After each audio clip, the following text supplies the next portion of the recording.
Có trình bị ấy thì tôi ôm chân và kêu vợ con tôi lại là lấy áo cái dây là bó lại, bó garo máu lại, xong giữ nguyên chân vậy là để đi đưa xe đưa xuống bệnh viện trên Đồng Kiên. Đồng Kiên hả? Sinh năm mấy?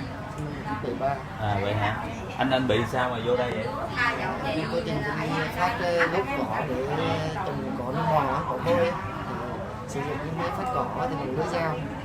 Quá trình những cái bụi cỏ thì rất là bự ấy, mà cái cây cỏ thì nó bị khô, nó cứng.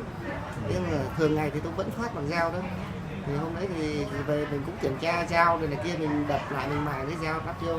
Thì không sao, nhưng hôm qua thì lúc 8 giờ 30 giờ gà tôi phát vừa bên được cái bằng cỡ 100 mét vuông. Rồi bật vào gốc cỏ và cái dao gãy làm đôi. Một nửa cái dao nó bay chém vào cái chân đôi qua đôi ổng và cái chân dài. Anh bị ở đâu? Nhà ở trên Long Châu Đức, Bà Rịa Vũng Tàu. À, Bà Rịa Vũng Tàu. Rồi anh bị ở dưới đó rồi anh có vô bệnh viện nào hay không? Có trình bị ấy thì tôi ôm chân và kêu vợ con tôi lại là lấy áo cái dây là bó lại, bó garo máu lại, xong giữ nguyên chân vậy là để đi đưa xe đưa xuống Bà Rịa. Xuống bệnh viện Bà Rịa. Dạ, xuống bệnh viện Bà Rịa. Rồi anh ở bệnh viện Bà Rịa bao lâu rồi? Hơn tiếng hồ thì bác sĩ nói garo này với băng có vết thương, rồi bác sĩ nói là có thể ở đây cũng được, nên là gia đình có yêu cầu chuyển lên đi trên thì chuyển đi. Gia đình bảo thôi giờ cái trường hợp này nó lìa cái chân rồi, nên là bảo thôi giờ cho chuyển lên Sài Gòn làm thì chắc ăn. Nhưng mà hồi trước giờ anh làm cắt cỏ lâu chưa? Tôi công việc hàng ngày thôi. Hàng ngày. Nhưng mà mình cắt bằng cái lưỡi đó. Dạ. Có cắt bằng cái loại khác không? Dạ, có như cái bánh phát cỏ đấy, mình phát cỏ trong vườn nhỏ, còn non ấy mình phát bằng dây cước. Dây cước thì nó rất là an toàn, nó sẽ cỏ nhưng nó cỏ non, cỏ mềm thôi. Còn này cỏ voi nó to như cây bắp ấy, nó cứng thì phải phát bằng dao để cho cỏ để cho bò nó ăn. Vậy hả? Anh có lời khuyên gì cho những người mà khi là cắt cỏ gì để đảm bảo an toàn? Qua quá trình tôi thì nói chung là bị tai nạn lao động như vậy thì tôi khuyên mọi người là trước khi làm việc gì thì cẩn thận kiểm tra, nhưng mà cái xui rủi đó là vì cố vấn kỹ thuật chứ không phải là do là mình sơ ý, bởi vì cái lưỡi dao cái không thể bẻ đôi được, mà không biết tới ngày đó tự nhiên bẻ đôi. Còn nếu mà xúc lưỡi dao ra thì không thể xúc được. Rồi cảm ơn anh. Chào bác sĩ, qua trường hợp đứt gần lìa chi do máy cắt cỏ vừa rồi, bác sĩ có lời khuyên nào dành cho các bệnh nhân cũng như những người lao động? Thì ở bệnh viện chấn thương chỉnh hình á, là cũng thường tiếp nhận một số trường hợp bệnh nhân bị máy cắt cỏ cắt, cũng như những trường hợp mà bệnh nhân bị máy cắt cỏ cắt vào chân đứt lìa hoặc là đứt gần lìa. Thỉnh thoảng cũng có một số trường hợp bệnh nhân bị máy cắt cỏ cắt vào tay. Thì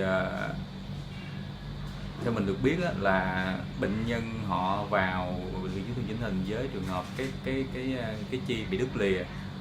Khi mà làm trên cái máy cắt cỏ thì cái máy cắt cỏ nhỏ, máy cỏ đối với những cái cỏ nhỏ thì người ta cắt bằng cái dây cước, nhưng mà cái máy đối với những cái cỏ lớn á, thì người ta cắt bằng cái lưỡi cưa. Thì giống như trường hợp vừa rồi á, là bệnh nhân này họ cắt những cái cỏ voi á, cỏ lớn, cắt bằng cái lưỡi cưa thì cái lưỡi cưa nó bị gãy và nó đứt, nó văng ra, nó cắt vô cái cổ chân bệnh nhân, thì vô là coi như là nó đứt hơn 1/2 chu vi của cái vùng cổ chân đó. Nên là theo mình thì nên có cái lời khuyên đó, đối với một số bệnh nhân mà họ có làm sử dụng máy cắt cỏ thì phải cẩn thận, sử dụng bằng cách là phải bảo hộ, rồi phải dặn ốc vít rồi cho nó chắc và không được lơ đễnh, để mà nó không có gây ra những cái sự cố đáng tiếc vừa qua. Nếu như sự cố xảy ra thì mình sẽ nên làm gì bác sĩ? Thì khi sự cố xảy ra thì mình phải lập tức là phải cầm máu rồi bảo quản chi để đưa đến cái trạm y tế gần nhất, sau đó là chuyển lên tuyến trên. Bảo quản chi như thế nào? Bảo quản chi thì mình thí dụ như đối với những trường hợp mà đứt lìa chi thì mình phải ngâm chi vào cái đá lạnh, nhưng mà không có ngâm trực tiếp, phải ngâm bỏ vào cái bọc, xong rồi sau đó là mình ẩm quấn xong và mình ướp vào trong đá để mình đưa tới cái trạm cái nơi sơ cứu y tế gần nhất. Rồi.